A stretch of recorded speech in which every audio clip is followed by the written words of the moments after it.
오늘은 한 해 동안 베풀어 주신 하나님의 은혜를 기억하는 추수감사절입니다.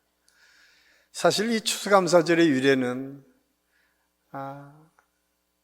영국을 떠나서 새로운 대륙 미국에 도착한 청교도들이 한 해 동안 베풀어 주신 은혜, 가장 먼저 생각한 것이 하나님의 은혜의 의미를 기억하고 처음 추수한 것들을 감사하는 예배를 드린 것이 유래가 되어서 추수감사절 예배로 지켜지고 있습니다. 우리나라도 11월 셋째 주에 추수감사절 예배를 드리고 있는데, 이 예배는 우리가 하나님께서 한 해 동안 베풀어 주신 은혜를 기억하고 감사하는 예배를 드리는 것입니다. 그래서 이 절기는 특별한 감사의 마음을 갖고 하나님께 예배 드리는 것입니다. 저는 오늘 이 추수감사절을 통해서 우리 마음속에 감사의 마음이 회복되는 시간, 은혜의 시간이 될 수 있기를 간절히 소원합니다. 사실 우리가 살아가는 이 시대가 참 많이 어렵죠. 경제적으로 어렵다고 하고, 특별히 이 세계의 정치 지형이 막 바뀌면서 경제적으로 참 어려운 시대를 지금 살고 있습니다. 많은 사람들이 예측하기를 아마 더 어렵게 될 것이다 라고 예측해서 참 우리를 우울하게 만들기도 합니다. 그런데 여러분, 불과 20-30년 전만 하더라도 그 비교해 보면 지금 우리가 사는 것이 훨씬 더 잘 산다는 사실을 우리가 부정하기 어렵습니다.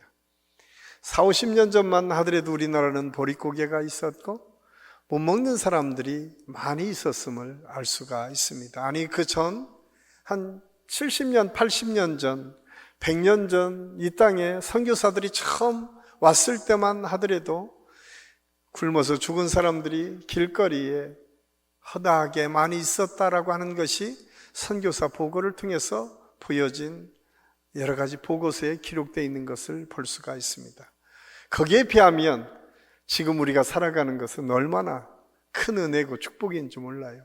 우리가 밥 먹는 것은 걱정하지 않고 살고 있지 않습니까?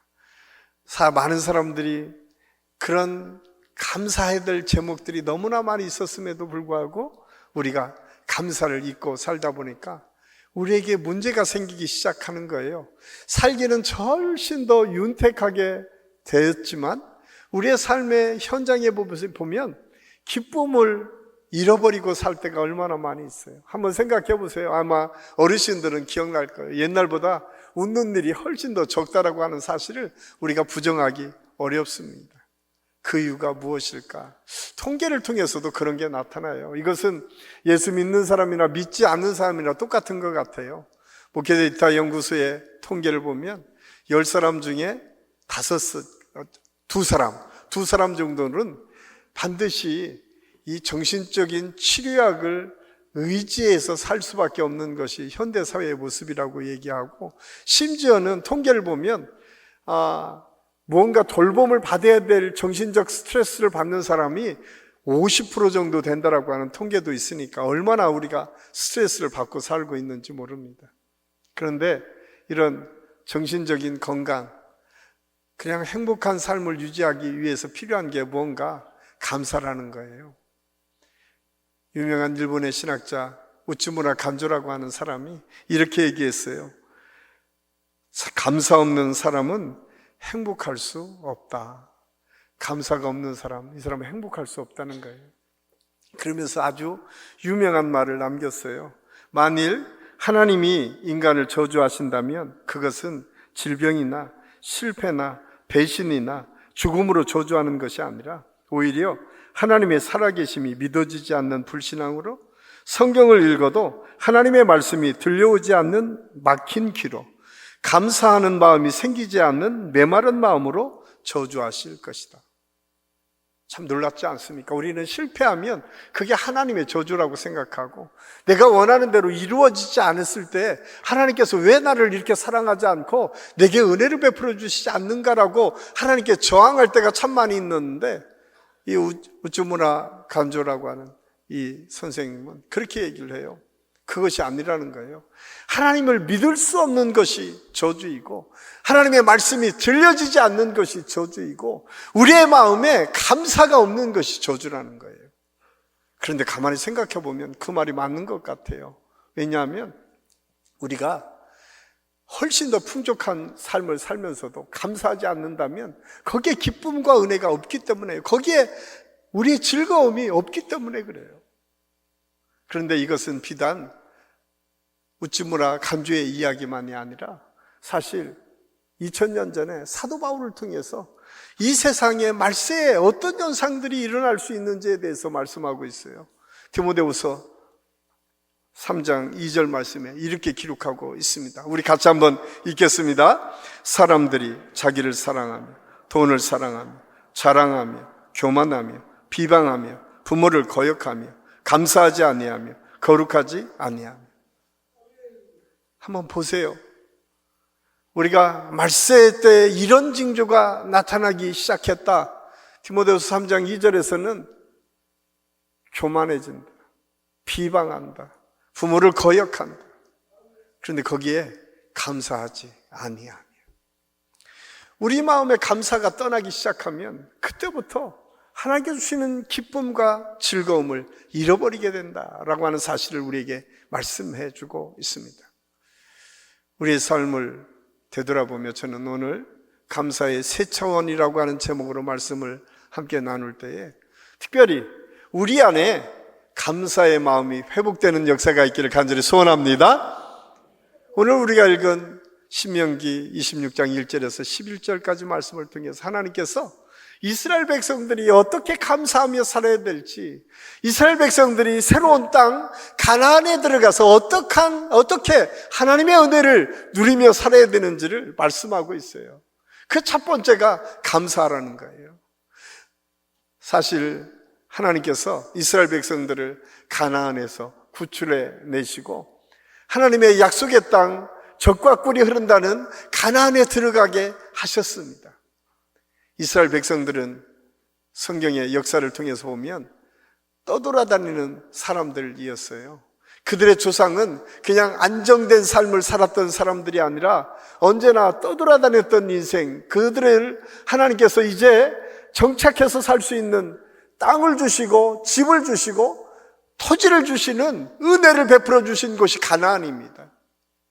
그런데 오늘 신명기 26장 1절에서 11절까지 말씀은 신명기 전체의 말씀이 바로 하나님께서 모세에게 이제 새로운 나라, 새로운 가나안에 들어가서 너희가 어떻게 살아야 될지를 말씀해 주고 있는 것이 신명기 말씀인데, 하나님께서 모세를 통해서 광야 40년을 이끌고 오셔서 이제 가나안 땅의 입구에 들어서면서 모압 평지에 이스라엘 백성들을 모아놓고 모세의 설교를 통해서 너희가 가나안에 들어가면 하나님의 축복을 어떻게 누리며 살 것인가를 말씀한 말씀이 신명기 말씀이고, 그 말씀의 구성이 4가지 설교로 구성되어 있는데 오늘 우리가 읽은 26장 1절에서 11절까지 말씀은 두 번째 설교로, 이 두 번째 설교를 통해서 하나님께서 너무 중요한 말씀들을 하고 있어요.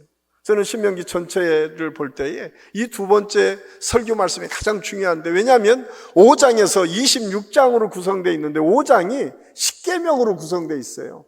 하나님께서 너희가 이제 새로운 나라에 들어가서 어떤 말씀을 기초로 살아야 될 것인가를 주신 말씀이 십계명인데요, 그게 5장이고 6장에서부터 26장까지 그 말씀을 어떻게 우리의 삶에 적용하며 살 것인가를 아주 구체적으로 말씀해 주신 말씀이 신명기 5장에서 26장까지 말씀이에요.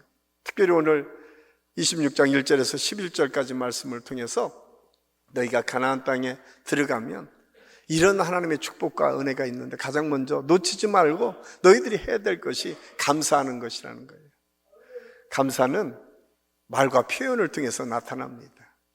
여러분, 감사는 우리의 마음만 가지고 감사하는 것이 아니라 감사는 말로 고백해야 된다는 거예요. 말로 이렇게 표현해야 된다는 거예요.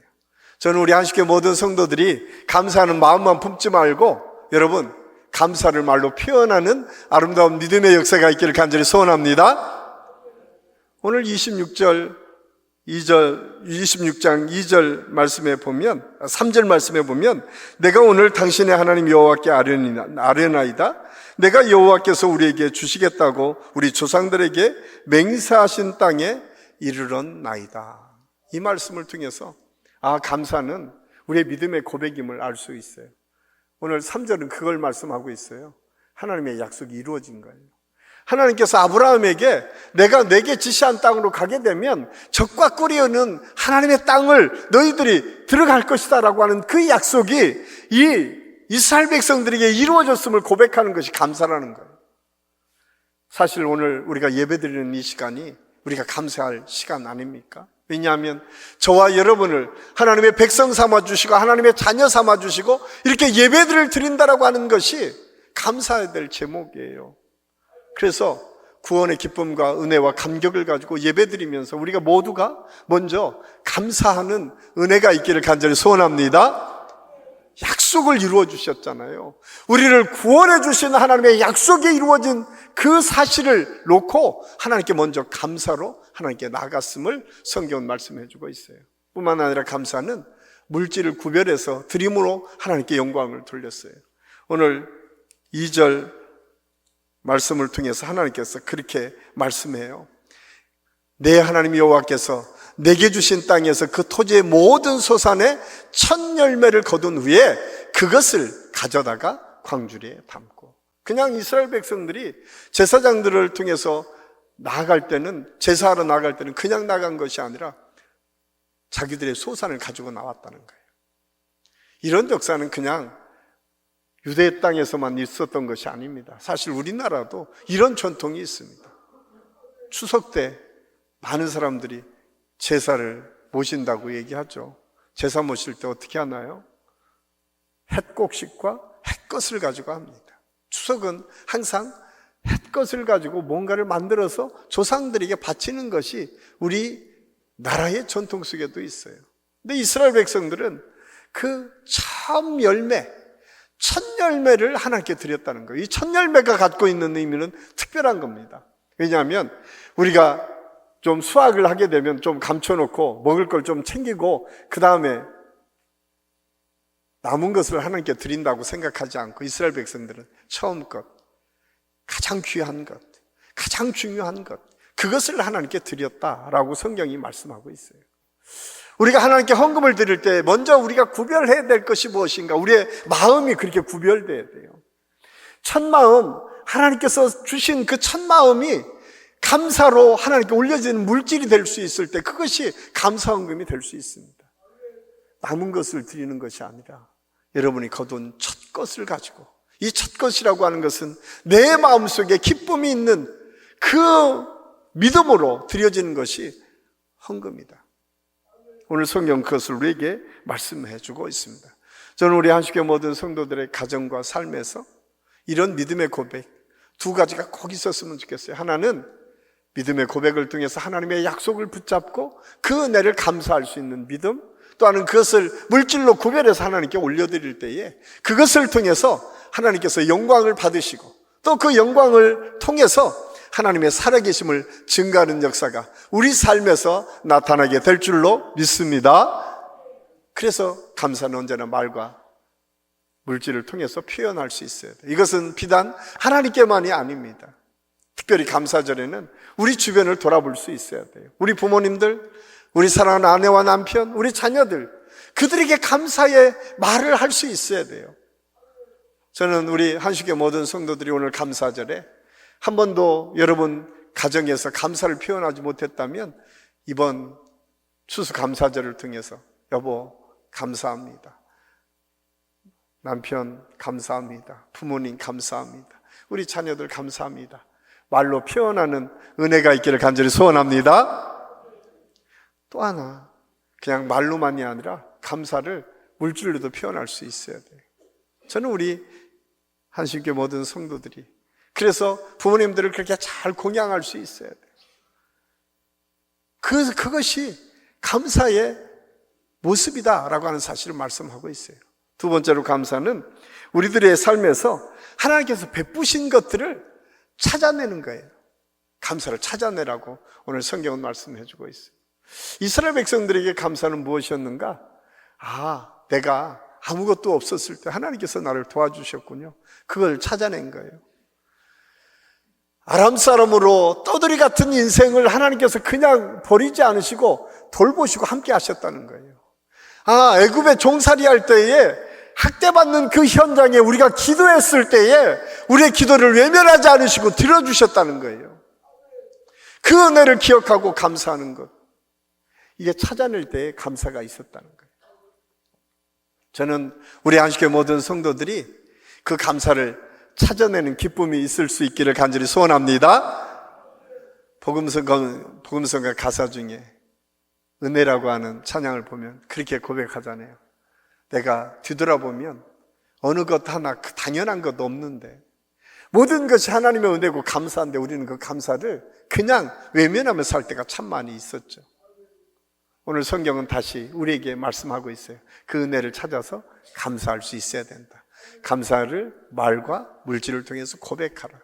그 은혜를 찾아낼 때 가능하다. 그런데 그 은혜는 과거에만 있었던 것이 아니라 오늘날에도 있었다라고 성경이 말씀하고 있어요. 그래서 오늘 신명기 26장 1절에서 11절까지 말씀을 통해서 너희들이 가지고 있는 것을 지금 드리라는 거예요.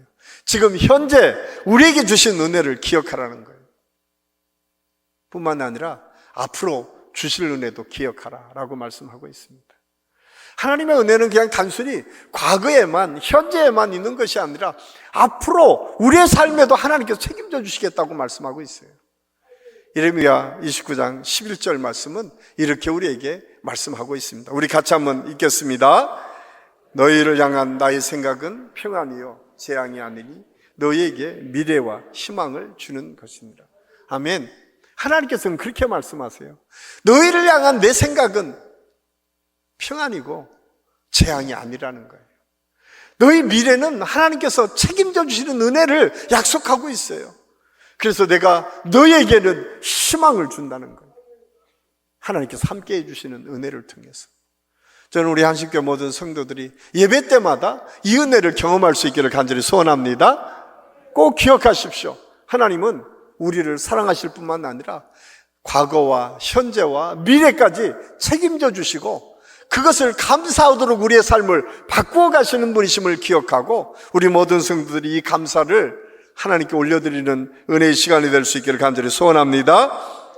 마지막으로 감사는 나눔을 통해서 더 풍성해진다라고 말씀합니다. 오늘 11절 말씀은 이렇게 우리에게 말씀합니다. 우리 11절 말씀 같이 한번 읽겠습니다. 네, 하나님 여호와께서 너와 내 집에 주신 모든 복으로 말미암아 너는 레위인과 너희 가운데 거류하는 객과 함께 즐거워할지니라.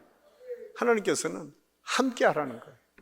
그 감사는 그냥 나만 감사하고 나만 감사해서 좋아서 끝나는 것이 아니라 레위인과 객과 과부와 고아들을 돌보는 것을 통해서 하나님께 더 큰 감사를 올려드리라고 말씀하고 있습니다.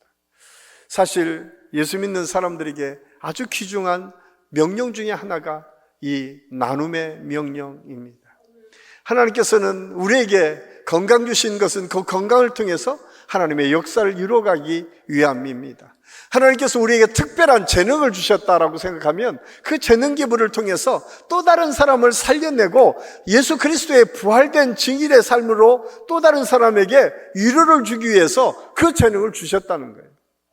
내가 그 재능을 가지고 뽐내거나 내게 주신 물질을 가지고 다른 사람을 힘들고 어렵게 하고 그걸 가지고 자랑하기 위해서 하나님께서 우리에게 주신 은혜가 아니라 그것을 통해서 또 다른 사람을 살려내도록 또 다른 사람에게 나눔을 통해서 더 큰 하나님의 은혜가 이루어지도록 하는 것, 이것이 믿음의 사람에게 주신 감사의 제목이라는 사실을 우리에게 말씀해 주고 있습니다.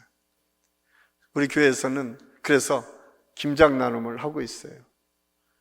힘들고 어려운 이들을 돕는 김장 나눔도, 연탄 나눔도 지금 하고 있습니다. 노숙자들을 위한 노숙사 쉼터도 지금 운영하고 있습니다. 사실 제가 우리 한식교회 와서 우리 이직규 목사님이 처음 한국민족을 신자화하고 하는 비전과 꿈을 가지고 기도했던 것 중에 하나가 100개 교회를 개척하는 것이었는데 저는 기도하면서 100개 교회를 매달 우리가 많지는 않지만 늘 선교비를 통해서 섬기는 일을 우리 교회가 감당했으면 좋겠다. 뿐만 아니라 한국교회를 위해서 우리 교회가 쓰임받도록 한국 민족을 신자화자라고 하는 것은 목회자들이 살아나야 되고 하나님의 은혜를 통해서 믿음의 사람들이 더 건강하게 세워질 때 하나님의 역사를 이루어갈 수 있는데 그 일들을 우리 교회가 감당하기를 소원하고 기도하고 있습니다. 아마 내년부터는 이러한 일도 또 함께 기도하면서 우리가 하려고 지금 기도로 준비하고 있습니다. 여러분 기도해 주십시오. 그리고 여러분이 함께 참여하십시오. 그리고 그걸 통해서 하나님의 역사를 이루어 가시기를 바랍니다. 특별히 미랄연금은 우리가 100% 구제와 교회를 돕는 일에 다 쓰임받고 있습니다. 하나님께서 우리 한식의 모든 성도들이 기쁨으로 그 일들을 감당했으면 좋겠습니다. 왜? 오늘 성경이 나눔을 통해서 하나님의 역사를 이룰 수 있기 때문이라고 말씀하기 때문에 그렇습니다. 그래서 사도 바울은 고린도후서 9장 11절에서 우리에게 이렇게 말씀합니다. 우리 같이 한번 읽겠습니다. 너희가 모든 일에 넉넉하여 너그럽게 염보를 함은 그들이 우리로 말미암아 하나님께 감사하게 하는 것이라. 아멘.